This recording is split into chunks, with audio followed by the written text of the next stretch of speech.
Welcome to Gospel Tangents, the best source for Mormon history, science, and theology. I'm Rick Bennett.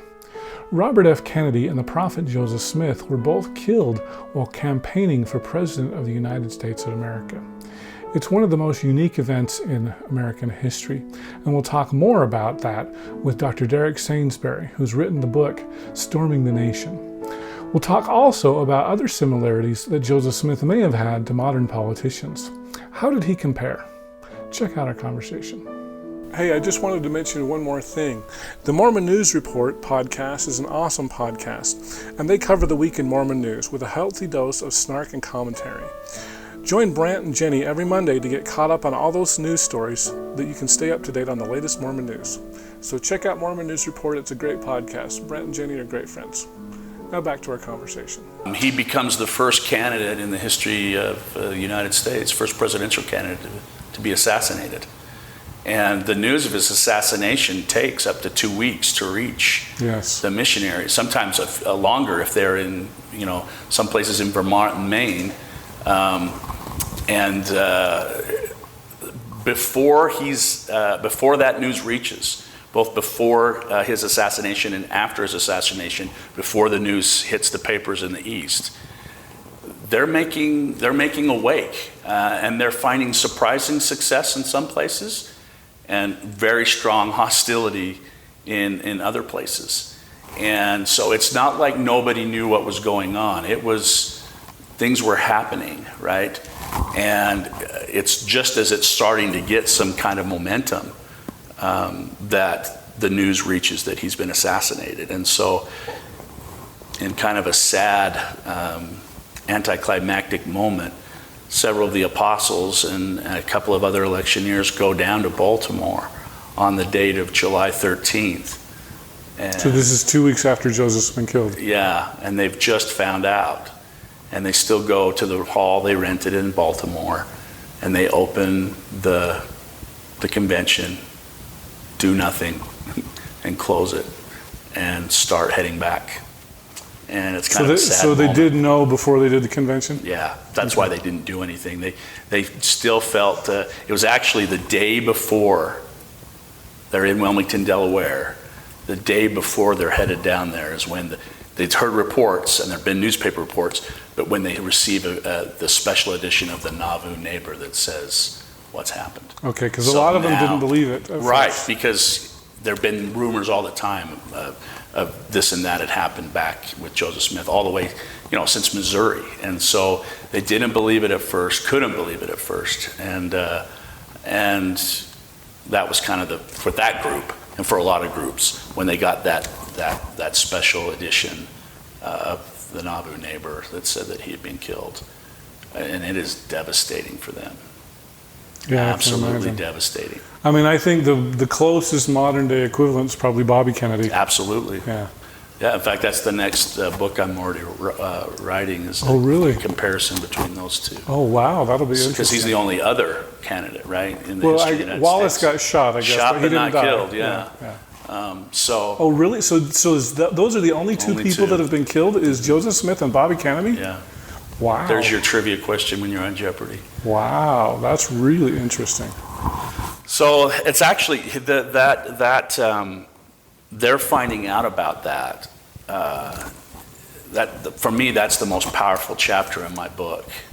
Yes. It is just riveting to me what they read and what they experience, and the anger, the sadness, the disbelief, the comfort from visions and dreams to I'd like to be Samson and just sink this whole steamboat of people that are cheering his death.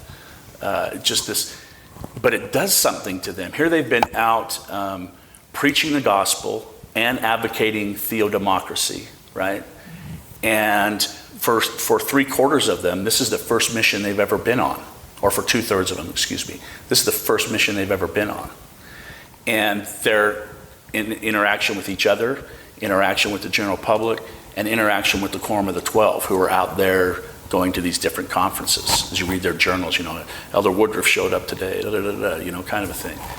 And so when they return disheartened to Nauvoo, and the succession crisis happens, when Brigham Young comes out on top of that in Nauvoo for that time period, you have this almost ready-made group of men, and one woman, by the way, that went. Only one woman, that's it? Well, there were I'm going to forget, but like 10 to 12 couples that went out, the men that took their wives, but there's only one we know was given the call to actually preach an electioneer, wow. And that we have evidence that she preached an electioneer along with her husband. And so that's why I threw her in, and the other ones I didn't, because we don't know what they did, if they just tagged along or, what they did. Interesting. But anyway, you have this group, most of them come back to Nauvoo, and they shared trauma. We know this psychologically, that people that share a trauma together bond together. They've shared that trauma with the 12 out doing what? Preaching the gospel, preaching, politicking Theo Democracy. And immediately, that fall of 1844, this group of men starts to be used very disproportionately to their other peers in the church in leadership positions. Now that's interesting, because a lot of times, especially when we talk about church history, we talk about Zion's Camp and how Zion's Camp was kind of the training ground of a lot of the leaders of the church. But that was one of the interesting things about your book that I think that nobody's ever really explored, is these electioneers were all, would you say that they surpassed the Zion's Camp as far as leadership and future leadership of the church? I would say it's similar. It's similar in the sense, with Zion's Camp, you have the whole first quorum of 70 called, right? And I believe it's 8 of the 12. I could be wrong with that, but a majority of the 12 come from Zion's Camp. So, that's a direct, kind of a direct line there, that become leaders thereafter. It's not that big and direct as it is with Zion's Camp, but it's bigger, if that makes sense. It's wider. Okay. There's more people involved. Do we have any idea how many people were involved in Zion's Camp? There were a little over 100 that marched on. Okay, so this is 200. Excuse me, 200. Okay, so it's 200. So this is 3 times larger than Zion's Camp. Yeah. Okay. Yeah, and so that's part of it. And they didn't go as a group, right? They weren't all together in one place like Zion's Camp was. Zion's Camp would have reunions every year when they got out to the west. They would have reunions every year until the last one passed away. There are no reunions for the electioneers. The bond they had from the shared trauma was to the cause, and to maybe a companion or the 12 or whatever. But and we don't have any kind of statement where the Brigham Young and the 12 are going, yes, we are purposely choosing the electioneer missionaries. But you do the math, and they're overwhelmingly, and you'll see it in the book, I've got charts and tables and all that stuff, they're overwhelmingly used right away for leadership positions in the time they spend in Nauvoo, leadership positions in moving the saints out west. And then when they get out west, we're looking to start the world anew. We're looking to create Zion from the ground up. And the Theo Democracy that the way these missionaries looked at this, and the way Brigham Young and the 12 looked at this, is the United States has rejected religious salvation. They've rejected political salvation. We're out of here, and we'll go build it. And that's what they start to do, up to the point of creating the state of, the provisional state of Deseret.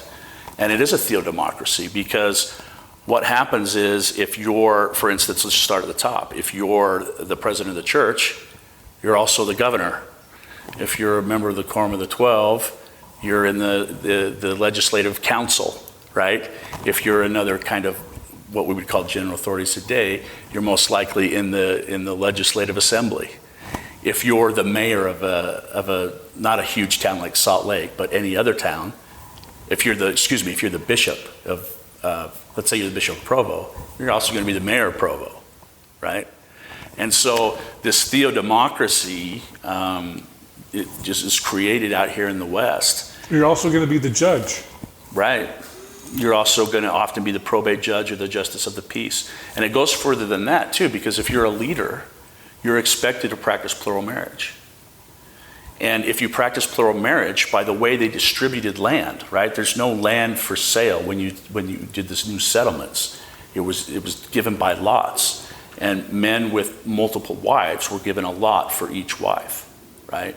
And so if you're a religious leader, called to be a religious leader, you're also going to be a political leader. You're also going to be practicing plural marriage, so you're going to be having more land. And you're also going to be connected to these other men, right? Back from before, back from your mission, and now in this web of Theo Democracy, to have more economic opportunity. And so that's the other thing I found, is that they're more likely to have, they're more likely to be religious leaders, which means they're more likely to be political leaders, which means they're more likely to practice plural marriage, which means they're more likely to have more real estate, more wealth than their neighbors. And it continues for several decades, this group, where they're not the only ones, right, that are in these callings and stuff, but compared to the rest of the priesthood available at that time, whichever time period you look at, way outnumber their peers. And to me, it just makes sense, because they're wedded to this idea of building Zion, which at that point included this idea of a theodemocracy, a political structure that grows out of and protects the church, if that makes sense. Oh, it makes total sense, yeah. So it was interesting.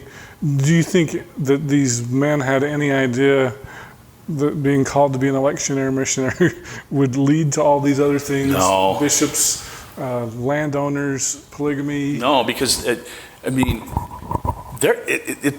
the amazing thing about reading their journals and about reading the newspaper reports from Nauvoo, and now even the Council of 50 Minutes, the private things that were being said by the leaders of the church, they expected to win. They left, and you listen to the church leaders when they trained them before they left. The idea was that there was going to be this divine power that would go with them, right?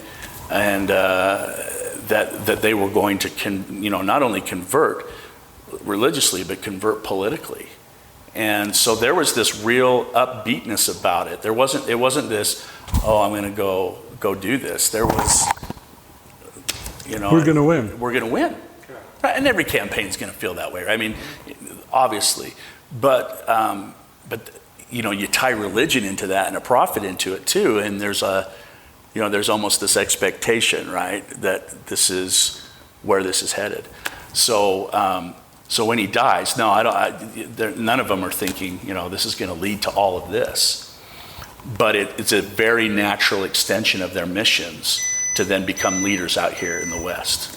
I hope you enjoyed our conversation with Dr. Derek Sainsbury. In our next conversation, we'll talk about the missionaries who were called to serve and help Joseph Smith run for President of the United States. In our next conversation, we'll talk about how Joseph Smith's platform of gradual emancipation went over on the South. And Mrs. Camp, 6 foot, 200 pounds. She's a big woman. Yells at the sheriff, who's Mr. Caldwell, Sheriff Caldwell, who's kind of in charge of this mob, and says, if you touch one of those elders, I will see your heart blood. It's an amazing story. And one of the other mob guys says, knock her down. If you'd like to hear the entire interview uncut, please subscribe to patreon.com/gospeltangents. And for just $5 a month, you can hear the entire interview without any interruption. If you'd like a paperback version of our transcripts, go to Amazon.com and do a search for Gospel Tangents Interview. Also, if you'd like to give the money to me and not Amazon, please subscribe on my website, and I'll be able to send you a transcript as soon as they are completed, and click the subscribe button. You can also find our latest information on Facebook.com/GospelTangents, as well as we're on Twitter @GospelTangents. And don't forget to subscribe on Apple Podcasts. The link is at tinyurl.com/gospeltangents, and you can subscribe there. Also, please give us a 5-star review. If you want to support all of the podcasts as part of the Dialogue Podcast Network, go to lyceum.fm, that's lyceum.fm, and do a search for Dialogue Podcast Network or Gospel Tangents, because, that's a pretty cool one too. Thanks again for listening. Click here to subscribe, here for a transcript, and over here we've got some of our great videos. Thanks again.